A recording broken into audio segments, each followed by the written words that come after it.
இதுக்கான நடவடிக்கைகள் எடுத்துகிட்டே இருக்கும். சோசியல் மீடியாவில் பரப்பும் எந்த அரசியல் கட்சிக்காரராக இருந்தாலும் நம்ம அது வந்து முழுமையான ஒத்துழைப்பு இதுவரைக்கும் வந்து தமிழ்நாடு விவசாய சங்கம் தலைவருடைய இதிலேயே மாநில தலைவர் கண்ணன் நம்ம தாலுகா தலைவர் எல்லாருமே ஒரு நல்ல ஒத்துழைப்பு வாங்குறாங்க. இப்போ எங்களுடைய இது வந்து ரொம்ப உச்சகட்டமாக ரொம்ப தீவிரமாக மக்கள் வந்து என்ன ஒரு பயங்கலந்த ஒரு உணர்வோடு கிராம வளர்ச்சி கல்கண்டு வளர்ச்சி விவசாய வளர்ச்சி வெப்பமழை பழக வளர்ச்சி மணியக்கார வளர்ச்சி ஏடி நகர் கிருஷ்ணா நகர் 10 கிராம மக்கள் வந்து ரொம்ப என்ன சொல்கிறோன்னா ஒரு வெளியில் சொல்ல முடியாத ஒரு மன உளைச்சல் சோறு சமைக்கிறது கூட வழி இல்லாமல் ஒரு வாழ்வாதாரம் போயிருந்தோம் நம்ம ஊரை விட்டு காலியாக ரொம்ப வேதனைகள் இருந்துருக்காங்க. அதனால் வந்து நாங்களாம் என்ன செஞ்சோம் நேற்று வந்து இந்த மத்திய அரசு மாநில அரசு அதிகாரிகள் வந்து உள்ள வந்து ஆராய்ச்சி அவங்க வந்து ஆய்வு மேற்கொள்ள வந்ததுக்கப்புறம் எங்கள் எல்லாமே ஊரே கொந்தளிச்சுட்டாங்க. அதனால அங்கேயுமே அங்கனைக்கே வந்து அந்த அதிகாரிகளை முற்றுகையிடறதுக்காண்டி போனால் பண்ண முடியலை. அதுக்கப்புறம் வந்து தானே அப்பவே ஒரு கூட்டம் போட்டு பேசணும். அதில் வந்து நம்ம தீவிரமாக ஏதாவது நடவடிக்கை எடுத்து தான் நம்ம இதில் வந்து செய்ய முடியுங்கிறதுக்காக வேண்டி டிசம்பர் மாதம் 1ஆம் தேதி வந்து ராமநாதபுரம் மாவட்ட ஆட்சித்தலைவரிலிருந்து நம்ம ஈசிஆர் வரைக்கும் ஒரு அமைதியான மனித சங்கிலி போராட்டம் நடத்தணும் அப்படிங்கிற ஒரு முடிவு பண்ணி அதுக்கான ஏற்பாடுகளை நான் இப்போ தொடங்கிட்டோம். அது வந்து என்ன அப்படின்னா இதுக்கு வந்து தமிழ்நாடு விவசாய சங்கம் ஏற்கனவே எங்களுக்கு முன்னின்று நடத்தி கொடுத்தது மாதிரி இந்த போராட்டத்தையும் அவர்கள் முன்னின்று நடத்தி தலைவருக்காக மாநில தலைவர்கிட்ட கேட்க சொல்லியிருக்கு. அவங்களுக்கு கேட்டு ஏன்னா எங்களுக்கு வந்து அவங்க மூலமாக நாங்கள் எல்லாமே பண்ணிட்டோம்.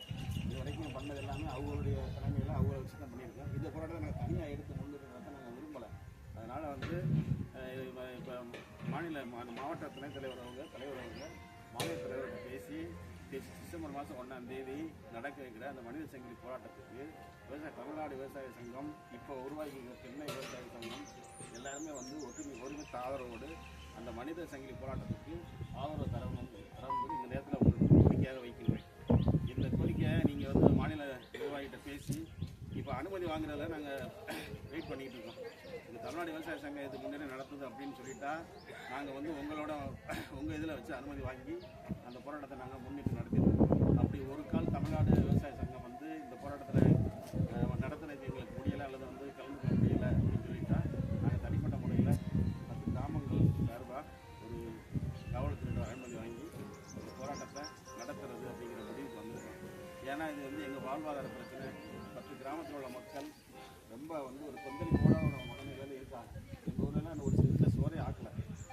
இந்த மாதிரி ஒரு சூழல் இருக்கிறதால இந்த விவசாய சங்க நிர்வாகிகள் மனசில் கொண்டு எங்களுக்கு முழு ஒத்துழைப்பு தர வேண்டுங்கிறது இந்த எல்லாரும் சார்பாக சாப்பாடு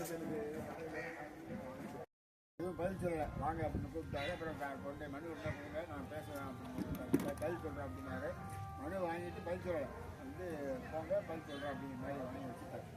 அப்படின்னு சொன்னால் அவங்க வந்து அமைதியான முறையில் இருக்கிறாங்க அப்படிங்கிறத நமக்கு அதனுடைய இதாக தெரியுது.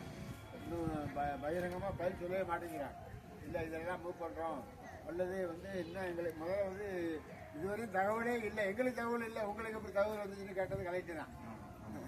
இன்னைக்கு வந்து வந்து ஒரு மௌனம் சாதிச்சுட்டு வந்து நான் உங்களுக்கு பதில் சொல்கிறேன் போயிருக்காரு. ஆகவே